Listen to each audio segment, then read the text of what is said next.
Well, hello everyone. Happy Wednesday. Happy Pride. So glad you're here. We're still waiting on just a couple more people to join, so we'll get started here in just a moment.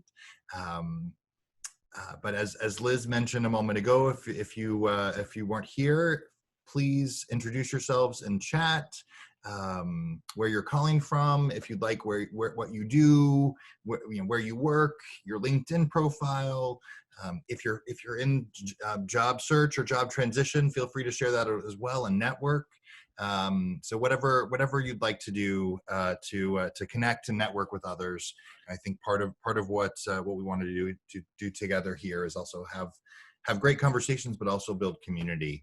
And I know I've met some great people as I've networked on other calls. So hope you'll find some other people to connect with here as well.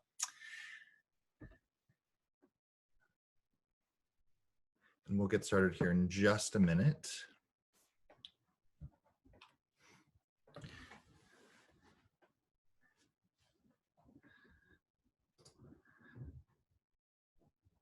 Okay. Well, fantastic. We'll kick off. So again, happy Wednesday, everyone. I'm so delighted that you have decided to spend a few minutes with us this afternoon. Thank you for being here. We are on episode 8 or week 8 of Hope, Heart, and the Human Spirit. It has been such a great adventure and journey so far, and I'm delighted to continue that journey today, and that my friend and colleague Jeffrey Smith has offered to join me and join us for a great conversation. Our prep conversation earlier this week had me very excited about what we're going to talk about today. I know Jeffrey's probably a little nervous because he's like, I'm in the hot seat now. But before we dive into conversation with Jeffrey and I we'll do some more introductions. I want to first just mention a little bit about Hummingbird Humanity. So Hummingbird Humanity, for those of you who might be new to the community, is an effort that I started just under 2 months ago. Really, there's a couple of things that I want to do. I want to build community. I want to celebrate diverse voices. I want to highlight companies and organizations that are doing good work for the people that work and their companies, and for the communities where they operate. This series is really part of that, is really to center conversations around the human experience. My long-term hope is that the firm will also help organizations really build and establish human-centered workplace cultures. So that's what I'm hoping to do, and more to come on that in the coming weeks. Before I get back to Jeffrey, I also want to welcome a new person to the team. So some of you may be familiar with Angelo in the past, but now we have Liz Roy. Liz, do you want to come on and say hello to everyone? Absolutely. Hello, everyone. I'm thrilled to be a part of the Hummingbird Humanity team, a part of this conversation. I have the absolute joy of working with both Brian and Jeffrey in my capacity as a Director of Business Development at Jennifer Brown Consulting. So very excited for this conversation. Very excited to meet you all as well. Thanks, Brian. Thanks, Liz. So glad to have you here. Well, and for those of you who may not work in this world of fractional work, there's people like Jeffrey and I who and Liz has been in this role for a little while, where we piece together jobs, whether it's through Hummingbird Humanity or Jennifer Brown Consulting or other organizations, to be able to find ways for us to be able to make a difference in the world and to do work that matches our skill sets. So as Liz mentioned, all three of us are engaged with Jennifer Brown Consulting, and then I also have Hummingbird Humanity. And I'm really grateful to the Jennifer Brown Consulting team and Jennifer herself and Rob Bevan, who's the COO of JBC, who have been very supportive of this adventure as I've taken this new chapter in my journey. And I know all three of us here would give a lot of kudos to that pair and the entire JBC team. So without further ado, I want to make sure I introduce Jeffrey Smith. So Jeffrey is, as I mentioned earlier, is a friend of mine and a colleague. Jeffrey and I, beyond working being both part of the JBC community, we actually had a chance to work with a client together this past spring, and I had the chance to learn from this incredible man, and have the opportunity to work with a company who wants to do good work. So it was a great way for Jeffrey and I to meet. What I realized, though, as we were preparing for this conversation is, I know Jeffrey as the professional, and I'm like, there's more to Jeffrey as the person as well. So I got him to share a little bit of his story with me on Monday, and we're gonna talk about that today. But Jeffrey, I know you have a great an impressive background professionally. So if you just want to start with, first of all, share any words of welcome and intro that you'd like, and then maybe just share a little bit about what you'd like to highlight about your professional history, and then we're going to dive back into the personal. All right. Thank you, Brian. Good afternoon, everyone. I wave to you and say hello. Good afternoon, Liz. First of all, I want to say thank you to Brian. I'm really honored that he would even consider to have some time to talk about, to have me join in this conversation. And I think it's a great, great conversation, and really excited for him and for the work that he's doing here around Hope, Heart, and the Human Spirit. I think it's just phenomenal. Really excited for him. And thank you, Brian, for having me. Honored to be here. My professional story, I've been in the corporate space really for over 30 years, literally 37 in one way or shape or form this year. About 30 of those years were inside of corporate America, and the bulk of them, 25 of them, were with Procter & Gamble, where I think I really was able to find my niche, so to speak. I spent the first probably 10 years of my career with P&G in business development in our healthcare business.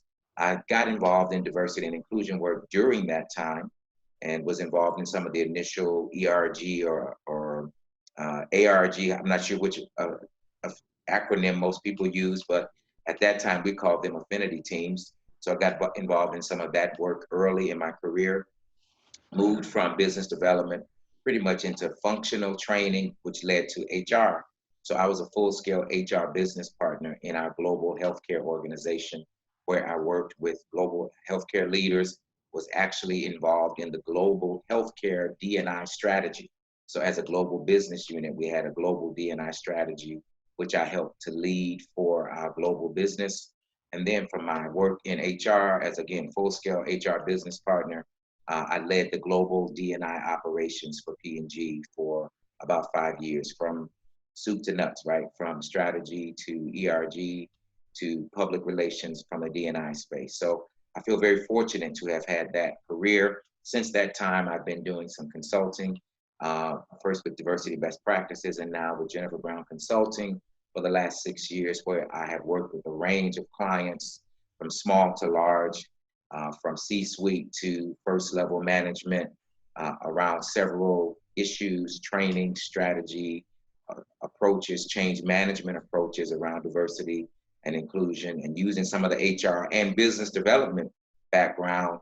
It all comes together from a D&I perspective. So that's a little bit about me. And again, really glad to be here. Thanks, Jeff.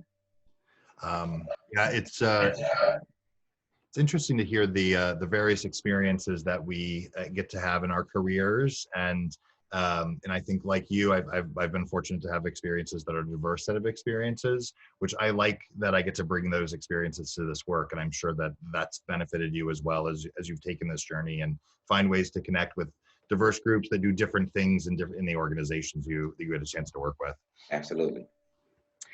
So, Jeffrey, as I mentioned at the start of the session, is that when I envisioned this series of conversations, which has over the last 7 weeks, has taken us on an interesting journey of getting to know unique individuals and also hear from their wisdom and the lived experiences personally and professionally. I really wanted to start from hearing people's stories and hearing about their experiences. Part of my hope as I do the work that I'm excited about is encouraging companies and leaders to understand the human side of the people that work at their organizations and understand their stories. And you were kind enough to share some of your story with me, and about your parents and your grandparents and that history, which is all part of your journey to where you are today. When we spoke on Monday and offered to share that today. So I'll let you sort of share that story in the way that that feels right for you. I know that there were some moments that were powerful for me, and I'm sure there will be for others, of just recognizing that the importance of understanding history. And this is the history of a person, but there are themes of that I'm sure will echo across for others in the Black community in particular. Sure. I'll let you sort of take it from there. Okay, sure. Thank you, Brian.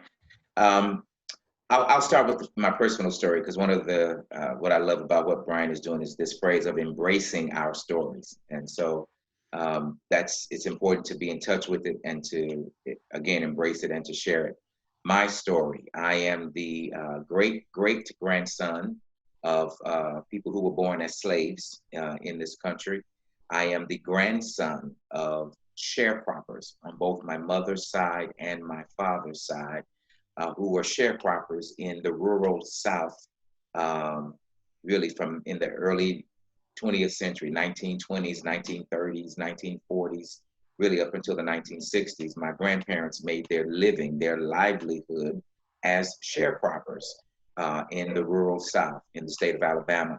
And as growing up, I heard a lot of stories about sharecropping and what that meant. And actually, my parents were also raised as sharecroppers and in that environment.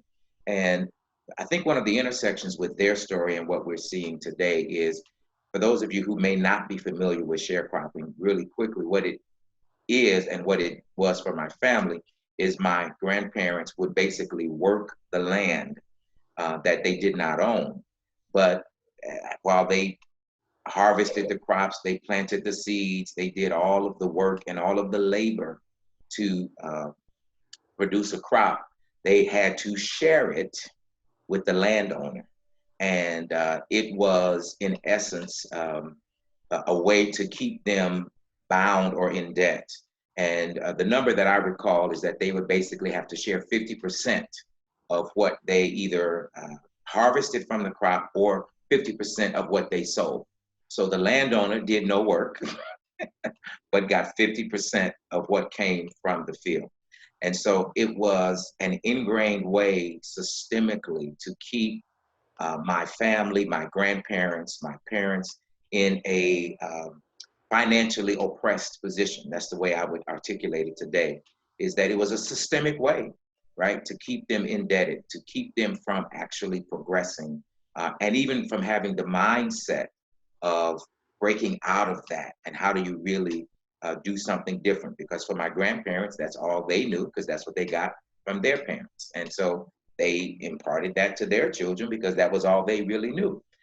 So being the son of sharecroppers and understanding that system and, in essence, its inherent unfairness is I think, where, as I look at what is happening today in the social construct with what happened with George Floyd, this notion of systemic, and you're hearing people say systemic racism or systemic oppression. For me as a Black man, and I shared this with Brian, it reminds me, and I had a conversation, or my brother had a conversation with my mother, who is 88 years old. And when he asked her, what do you think about what's going on with George Floyd? And she said, it reminds me of what I went through and what I saw my father go through when I was a little girl.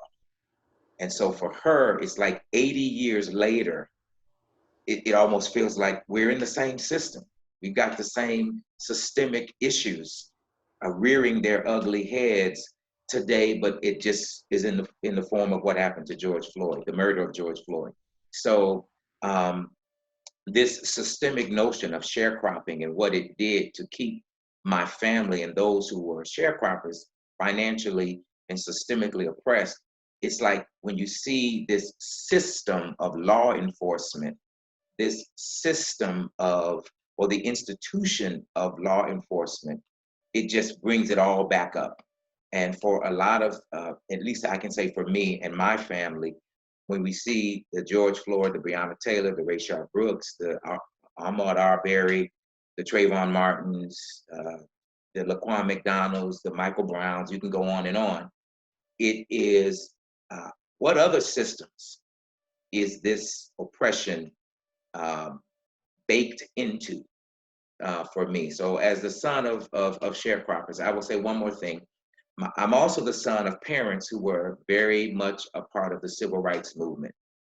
Having been residents of Montgomery, Alabama, my father was a driver in the Montgomery bus boycott of 1955 and 1956. So I told Brian, this was Uber without getting paid for it, right? This was the precursor to Uber. He drove his brand new Chevy in 1956 to transport the Black citizens of Montgomery who refused to ride the bus based on the fact that Rosa Parks was arrested for not giving up her seat. So my parents were actively involved in the Montgomery bus boycott. My mother worked in the Montgomery Improvement Association with Martin Luther King, with Ralph Abernathy. They attended all of those meetings. So as the son of civil rights activists, as the grandson of sharecroppers, this means so much to me personally. And as a person who's had an opportunity to be in corporate America and be in these discussions, this is just, it is such a crucible moment for me personally. And I think such a crucible moment for society, such a crucible moment for corporate America, such a crucible moment for any corporation, any institution that has been systemically developed, to really begin to ask yourselves what oppression, consciously or unconsciously, is baked into your institution. And I think from the work that Brian and I have done with some clients, this is what many client organizations, corporate organizations are having to wrestle with, is that individuals like me who has worked with people in the C-suite, and by the way, the C-suite looks a lot today like it did 40 years ago, 50 years ago, predominantly male, predominantly white, predominantly straight. That's it, right? That's the bulk of the C-suite. So a person like myself would look up and say, in spite of the fact that I've had a wonderful career, the breakthrough financial ability is at the C-suite level, right? That's life-changing corporate money is at the C-suite level. And so I think about, and I hope I don't offend people, but I'm just being me. I think about the landowner who was the sharecropper. It was baked in to keep my grandparents at a certain level financially. Yes, we may be paying people of color and women more money, but are we systemically keeping them out of that breakthrough, life-changing corporate money level that's out there? So those are the kinds of issues that come to mind for me based on my story, both knowing my parents, their background, their civil rights work, and the corporate experience that I've had. That's kind of where it all begins to come together for me from a personal perspective. Thanks, Jeffrey. And thank you for sharing that with us. I really appreciate it. There's a few questions I want to follow up there with. But the first one is, there was something you shared with me on Monday, and you've already explained sharecropping, which was, I didn't know what that was, and something that's happening right now that that I want to acknowledge just in my own experiences. As you know, Jeffrey, we work together. I'm committed to this work. I'm committed to understanding the lived experiences of others. It's important to me. I've learned so much in the last 3 weeks, and I'm continuing to learn. And something that I know we were hearing a lot about is what it means to be a good person. And so you were talking about how those sharecroppers in their minds might have believed that they're good people, and they're being generous and being kind to someone else and saying, hey, I'm going to let you keep some of this money. And I think that's part of what we're battling right now as well, of that even good intentions aren't enough. Yes, great point. Thank you for refreshing my memory. Absolutely. I think the landowner in their mind, would have been saying, hey, I'm the landowner, but I'm allowing you to keep 50% versus the fact that as the person who did the labor, the way we think about, of course, the American dream is if you work for it, you get it, right? That the good intention of a landowner on, hey, I'm letting you keep 50%. So you should be grateful. You should be okay. That's enough for you to survive, right? Maybe not to thrive, but that's enough for you to survive. It brings about, where we, again, another intersection of where we are, that people who are, I would say, well-intentioned, they're egalitarian in their goals, they would say, hey, I'm not a bad person. And some would even say, it wasn't me. I didn't do that. I wasn't around in the 60s, or I wasn't the sharecropper. But I think it's important for people to understand, again, systemically, how that has all evolved, and to understand what we call the privilege that again inherently drove into our systems. And so people even that are well-intentioned need to be able to say, again, I have good intentions, but how do I go beyond that, right? How do I really get beyond just good intentions to get to a level of really understanding the impact on others, but also understanding how systems get built. And then there are people who inherently benefit, right, from that system. And then there are others that sometimes inherently are disadvantaged by that system. And again, the viewpoint of someone might feel like, well, you should be glad, right? And think about it today. Well, you should be glad there are more women or more people of color in the workforce or in corporations, right? But that pyramid, as you go up in an organization, in most structures, the power, the decision making, as I say, the life-changing financial access, that group profile has not changed a lot in the last 40, 50, 60 years. So the decision makers, the wielders of power and influence, yes, there are some who have broken into that, but again, a lot of that profile has not changed. And I think that, again, is what we see, or what I see, is the intersection between what's happening in the civil unrest that we see, and coming off of a health pandemic, right? Where we see all of this uncertainty, this instability. It's inherent that is going to spill over into human beings who show up at work, who show up and they can't separate the human spirit from who they are as an employee. And again, it's forcing organizations and institutions really to have what I would call some critical, courageous, and maybe difficult conversation. Yeah, I really appreciate that that last point you made, and so many important messages in there. But I do believe that that somewhere along the way, and maybe we never had it, and some would argue that we've lost a recognition that these are humans who work in these boxes. That manager is a human, that engineer is a human, that HR professional is a human, and so on. And I've started talking about we can't expect them to always work like the rules of that box they're put in. They have things that happen at home. They have things that happen that they've seen on the news.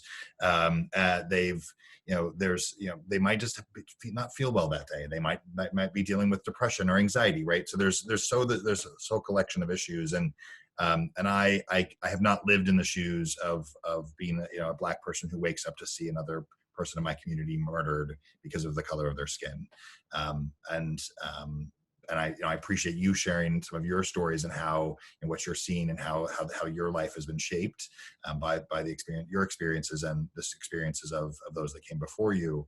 In just honor of that, what I was just sharing there, of and I know you can't speak for the whole community, you can only speak for yourself. But how are you feeling about this intersection of a pandemic and this emerging activity around Black Lives Matter, and the hopefully growing awareness that action is necessary? What has that meant to you? And personally and professionally, I realize that just for you, those two worlds intersect. Oops. I think I muted you by accident there, Jeffrey. I'll let you control yourself. All right, there we go. Unmute. All right. It's such a powerful question. And as you were talking, Brandon, one piece that came to mind when we talk about this intersection of my story, and I think why it impacts me so much personally is because for me, I think about this. George Floyd, that could have been me, right?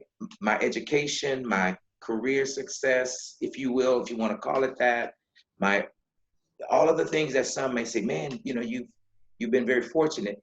For me, what I realized is in that moment, if it were me, none of that would matter, right? And that is what I think where it makes this such a part of this conversation and a part of this human spirit. And there's an ad, I don't know if you all have seen it, I'll just plug it real quick, that my former company, P&G, has put out about, it shows a commercial of a Black man walking through. It's called The Look, is the name of it. So you can Google it and see it on YouTube. But it shows a Black man walking through the street, and he gets the look, and people start rolling up their window when he gets near the car, and everyone is kind of protecting their possessions. Long story short, they show a courtroom and people sitting in there, and then when they say all rise, the Black man walks in, and guess who the judge is? It's the African American, it's the Black man. And what it says is your status in society, but outside of that context of your status, in many cases, it may not mean anything. And so that is, I think, where this comes together. But the notion of the pandemic, the cultural pandemic, and all of this coming together. What the pandemic created was what I would call a forced invasion and intrusion into people's personal home human spaces, right? Because now people had to work from home. And now we're doing Zoom conferences, video conferences. So I've even had clients talk about some of their struggles to make people feel like it's okay to not feel you have to have the pressure to have this wonderful scenic background of where you live. Again, and all that intersection of the human spirit. For some people of color, one of the issues that the pandemic has created, shelter in place, for a lot of Black women, all of the salons are closed. So, I can't be on a Zoom conference and I'm not able to get my hair done. What do I do? Again, these are some of the human issues that this pandemic has forced us to deal with. And then you put on the cultural pandemic, right? Of people seeing what has happened. And again, for me, as a Black man, I go, yes, I've worked with some wonderful clients, but I've been stopped by the police before. And I've had some incidences that I wonder, why did they stop me? And I've been taught how to respond to try to walk away alive. And so that is also very real to me, because I think about, in spite of all that corporate success, if you will, and for those who may be in an institution, whether it's a corporation, whether it's educational, non-for-profit, governmental, where you have peers that are Black, or you have peers that are of another identity or ethnic identity, and you say, oh, look at this person, they're successful, you all have made it.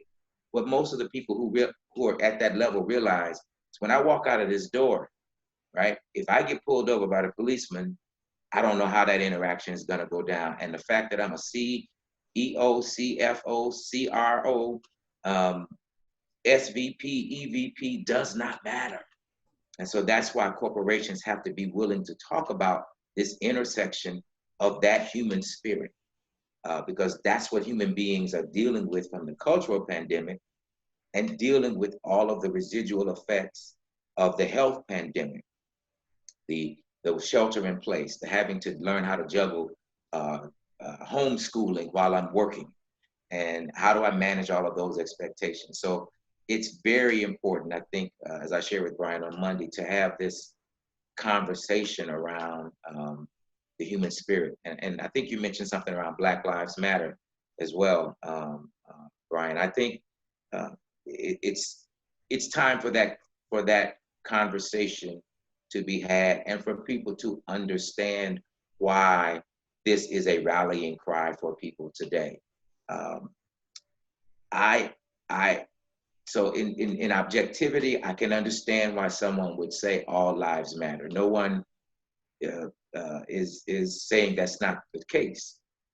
But when we see what happened to George Floyd, and it's happening over and over again, when we say Black Lives Matter and we hear the phrases all lives matter, it just feels like we're being discounted once again.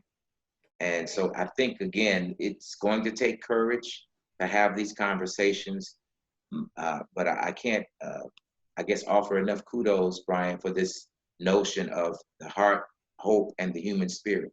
Because the human spirit is when we begin to understand these stories that come from human spirits.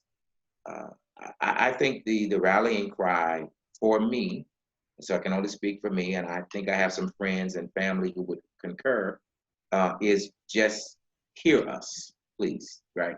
Hear us and help us hear us when we talk about what is systemic, what is institutionalized. Hear us when we say this. Don't discount us, because then all of that discounting feels like 50%. You work for all of it, but you only get to keep 50%. And that's a very demoralizing feeling. And so I'll stop there and let you respond. Well, first of all, thank you. That's you shared so much that's powerful there and honest and real. I don't wake up or live in a world where I worry about whether if I get pulled over by a cop. I'm not worried if I'm going to get murdered. It's not part of my lived experience, and I'm sorry that's what you and others have to live with every day. I had a moment of around this question for myself a few weeks ago, as I was reflecting on what happened to George Floyd in particular, and hearing the rallying cry that we have to do better, and Black Lives Matter, and we need to talk about that, and the fear that members of the Black community live in every day in this country. I was pondering about the reality that there are countries in this world that I will not visit, because I know that as a gay man, I'm not welcome there. And there are places that I'm so not welcome that I could be murdered, or I could be stoned to death, or other terrible, tragic actions could befall upon me. So I choose not to go there. You don't choose. You may have a choice to live in other countries, but this is where you live. This is your home, and we have to do better. And that's why it needs all of us. And the rallying cry is something we all need to pick up and to take steps forward. And so in that spirit, I know that you and I have both chosen careers that we work with companies and organizations and champion for change and champion for leaders to make better decisions and to hear and listen to the stories and to elevate diverse talent. And there's so many different aspects to what we do. I wanted to just go back to something you said earlier in connection to that work that we do is, you highlighted that systemic racism is pervasive throughout how we've built the United States as a country and all of our systems. We know we're hearing a lot of conversation right now around the police, and clearly I'm no expert on the police departments, but without question, it's clear to me that we have to do something different. There's something wrong there. But there are other systems, and how do you think about that through the lens of the work you do and the organizations you get to work with? Yeah, thanks, Brian. I think that's what's been so real for me is to think about this notion of systems in the work that I do now in my experience in corporate America. Um, you know, let me share something, and I think I shared a little bit of this with you on Monday. Even in my experience in corporate America, when I first got into corporate America, um, there was a black woman who was an administrative clerical worker at the organization I first started working with when I got out of college, and what she came to me one day and what she said to me, and these literally were her words. She said, "They're watching you. They're watching." And I'm like, "Who's watching me?" And in essence, what she was saying is all of the white male managers, right? They are watching you. Now, she didn't say they're looking to help you succeed. Her implication was they're watching you and they're waiting for you to mess up. And once you mess up, you're out of here, right? A very different mindset, right? In terms of you invested in me by hiring me, but all you are doing is watching me. You're not coaching me. You're not trying to develop me. In any development I get, and in most and what I got when I was at that company, I had to do a lot of it myself, right? I had to do it myself. But the mindset of, oh my God, they're watching me. And I think maybe the way that I was raised and as I think about my parents and grandparents' stories, it's like, oh God, so now I work more nervous than I do free. So for me, when I think about that, that says to me there was something systemic in that corporation around how they were looking at me. And I would be as bold to say looking at other people that look like me. And so when I take that story, Brian, and I carry it out, it says to me that in corporations, this notion of what is inherent in many of our systems, and I have seen them, some work well, some not so well, where systemically, give you an example. Uh, I've seen in organizations where, yes, there were people of color who made it to an executive level with their peers. But what the demographic, what the analytics told us is that it took them on average 7 to 10 years longer to get to the same level. So I'm 20 plus years in my career to get to that level, whereas someone else is 10 to 12 years to get to that level. Well, why is that? Right? And if it takes me 20 years to get there, hey, at 20 years, I'm looking at the downside of my career versus if I'm 10 years, I'm looking at a totally upward trajectory. So what does that say? That there is something institutional, systematic in how we look at talent, evaluate talent, talk about talent, promote talent, that is giving us, in essence, the end result and the end product that we still see today in many organizations, many corporations, many businesses, where the power wielders, the decision makers, the again, life-changing financial breakthrough money makers are that circle stays pretty small. And the rub or the tension is that you do see individuals of color, having long careers, being able to travel the globe like I've been able to do, and to work in many places, meet many people.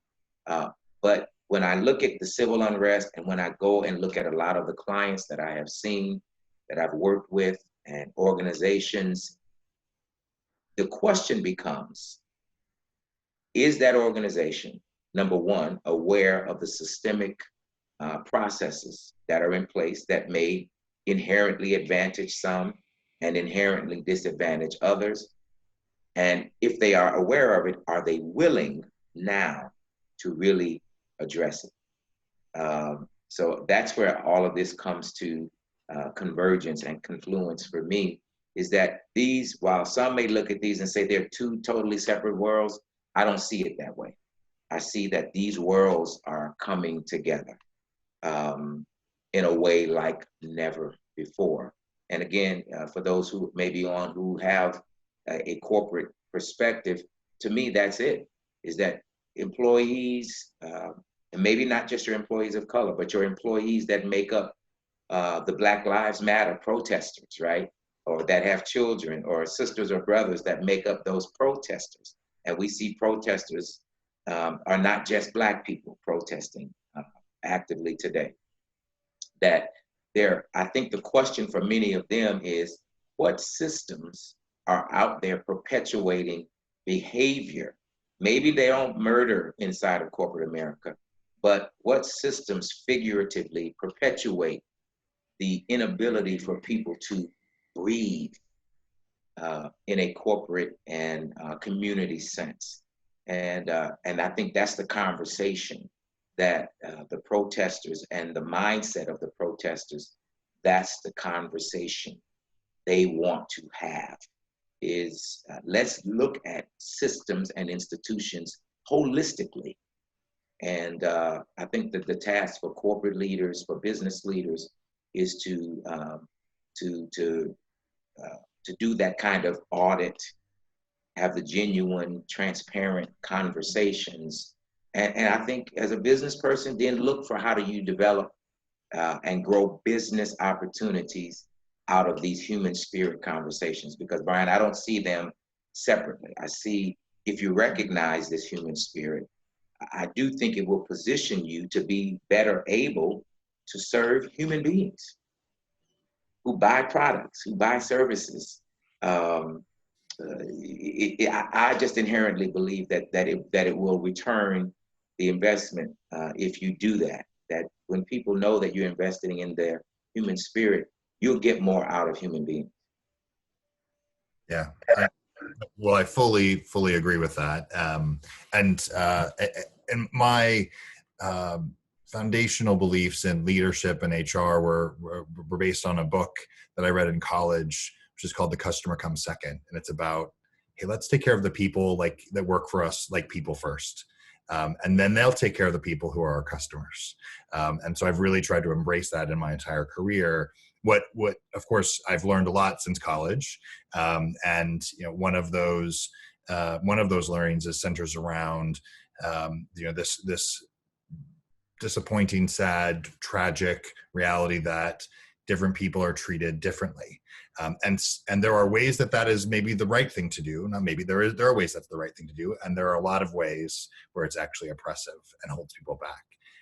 And one of those learnings that I've uncovered and have reflected on is that particularly straight, white, cisgendered men are given opportunities long before they're ready for that role, officially qualified or ready, but they're given that opportunity because someone sees potential in them. And in theory, that sounds cool, right? Someone says, hey, I see potential in you. I'm going to give you this chance. I'm going to help you grow. I'm going to mentor you.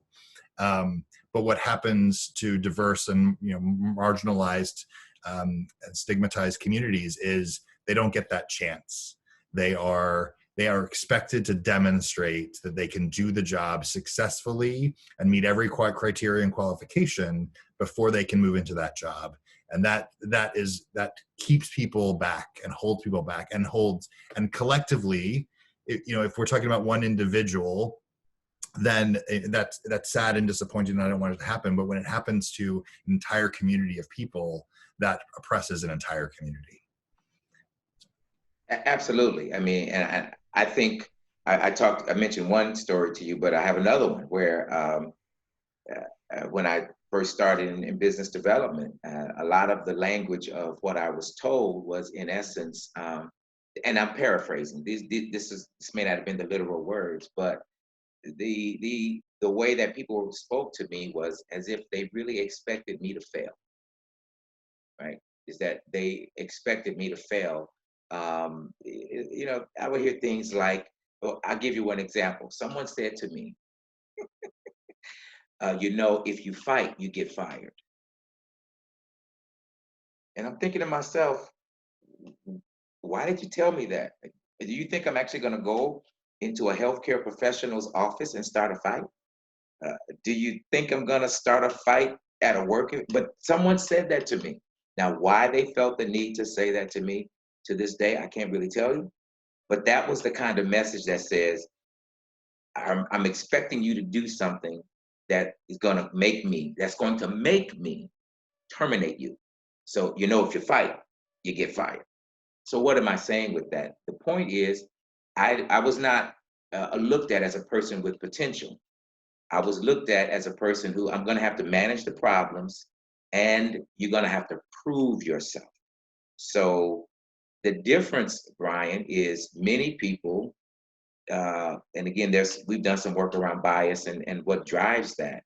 But when you look at a person and say, I'm going to promote you and give you special projects based on potential,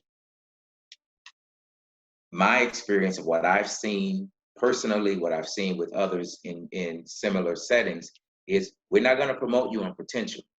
We're gonna make sure first that you're not a problem, and if you're not a problem, then you've got to prove yourself, and that, I think, is what creates that disparity of, um, again, yeah, you may get to that level, but you're 8 years. It takes you 8 years longer to get there. And you've heard people say, I got to work twice as hard. Well, if it takes me 20 years to get to where it took someone else 10 years to get, there you go. That's double the time to get the same level of achievement, compensation, access, voice, influence.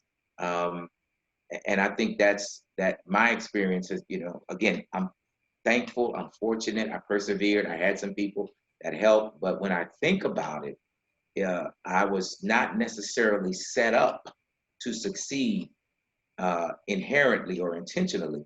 And that goes back to what I said around our organizations, corporations, uh, willing to look at what is embedded systemically. What are the residual effects of that? Now, it doesn't make people bad people because they benefited, right? As you mentioned, the straight, white, cisgender male doesn't make that person a bad person. If you're now sitting in a C-suite because you benefited from the system, I'm not saying you're a bad person.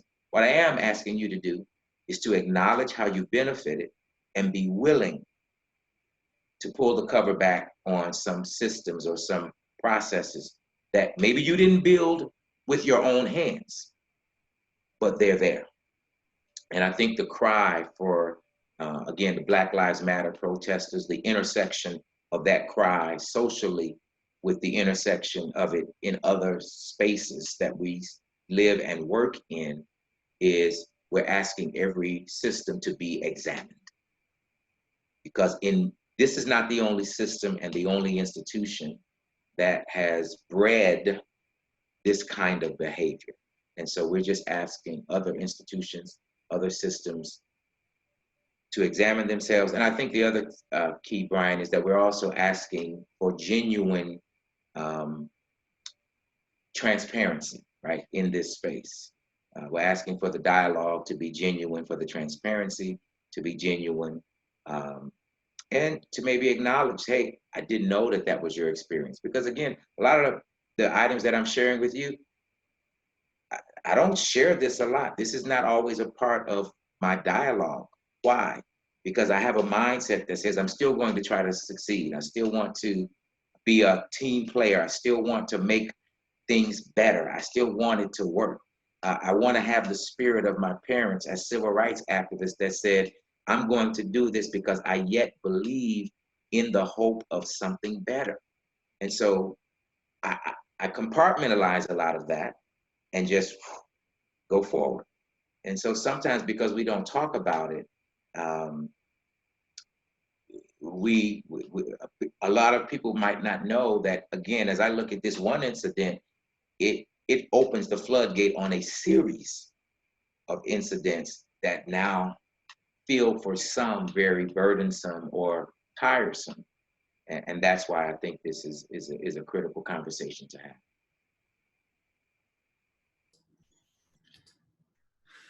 Absolutely. Well, it's fiercely critical. And one of the realities that I appreciate is that this time, with the videos that were shared around about George Floyd, and others like Ahmaud Arbery, and the stories of Breonna Taylor and Rayshard Brooks, and there's so many of those stories, and which is tragic.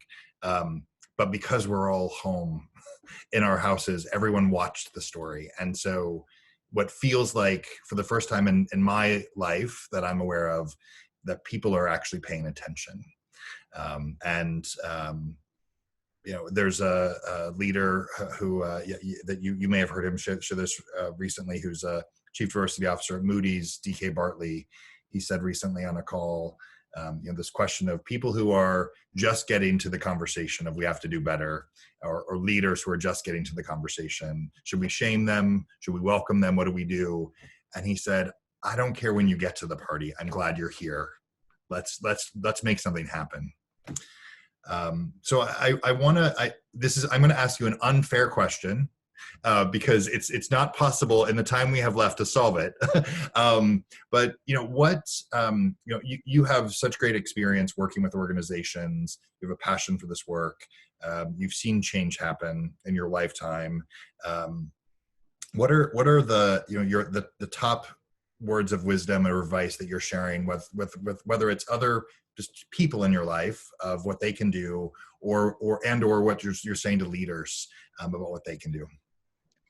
What I'm saying to leaders is, in essence, be genuine and be vulnerable, and that's okay, right? And also acknowledge what you don't know, and it's okay as a leader to not know something. I think many times as leaders, as I've said to other clients, leaders many times get rewarded for how much they know, and they get rewarded for how successful they are, which speaks to their intellect, their bandwidth, their capability. What I think this requires, because as you said, there are some who are late to the party. We're glad to have them. Absolutely, absolutely. But be genuine, right? In whatever you say, be genuine, be vulnerable. Say, hey, there are some elements that I don't know, right? It may even be vulnerable to say, yes, you know what? I am late to the party, but I'm here now and I'm not leaving, right? I'm not leaving. I'm staying for the dance. That it's okay to be vulnerable and to begin to acknowledge what you don't know. Now, I'll be bold and say this, right? I said this actually to some close friends of mine. I said, hey, I was really glad to see the recognition of Juneteenth, right? That's great. But I also said, don't give me a holiday without change, right? If all you're going to do is give me a holiday and nothing's going to change, I'm like, keep the holiday. It's a good first step or an acknowledgement, but I'm like this: see me when you're ready to talk behavior change, when you're ready to talk organization change. Let's really get down to it. And so I hope that helps, because it's going to take genuine, vulnerable leaders, and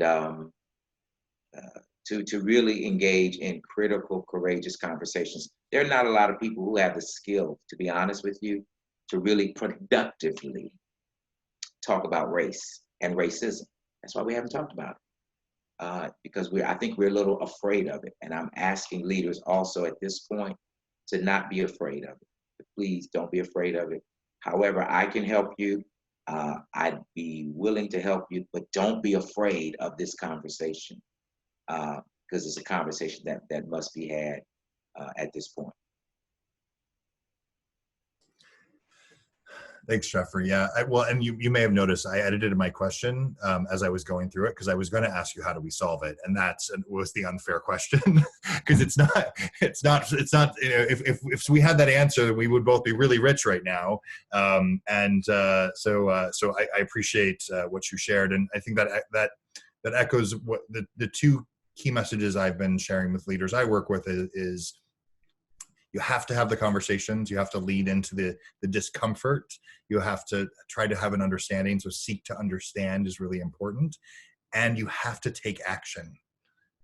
There has to be real action. And I love that the Juneteenth and the recognition of Juneteenth is an action. I love that donating to organizations that are fighting for racial justice is a great action.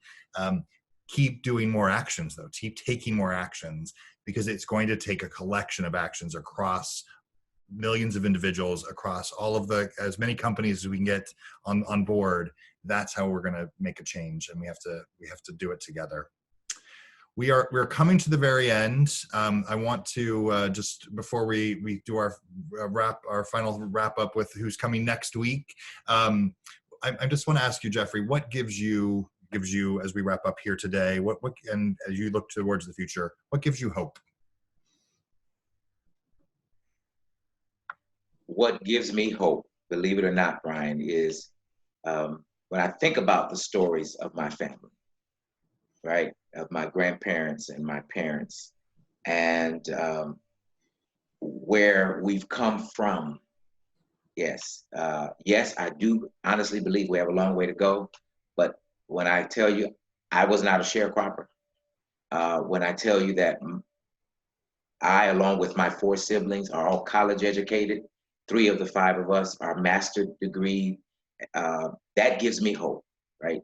That when I can see the progress that has been made, while we haven't made all that we want to make, I'm hopeful because we have made progress. We're no longer sitting at the back of the bus, we're driving it now. So that's the hope that I have, that we will make continual progress in the days, weeks, months, and years to come. I will share that hope. We've definitely seen progress made. There's clearly much more work to do. So thank you for sharing that with us, sharing your hope, sharing your stories, sharing your thoughts on how we can make change together. I just want to mention, but as we close out here, next week we are going to have Mindy Shire joining us. Mindy Shire, some of you may know, is the founder of Runway of Dreams, which is an organization that endeavors to put people with disabilities on the runway. Mindy, just like Jeffrey today, will share her story of why this is very personal to her, as well as the work she's doing to help organizations find representation with people with disabilities. So I hope you'll join us next week as we go to week 9 of this conversation.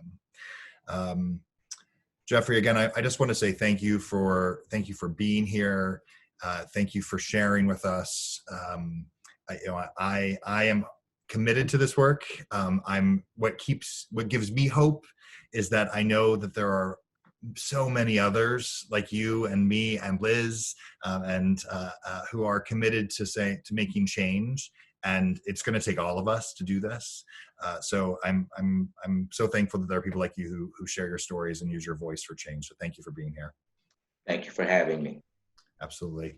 I know it's 4:01, so I hate to say goodbye because I'd like to spend the next 3 hours or 6 hours or 10 hours with Jeffrey, but I'm sure we all have things to do, including Jeffrey. So I'll bid you all adieu now, and hope to see you next week. Take care of yourselves. Bye-bye. Bye-bye. Take care. Stay safe.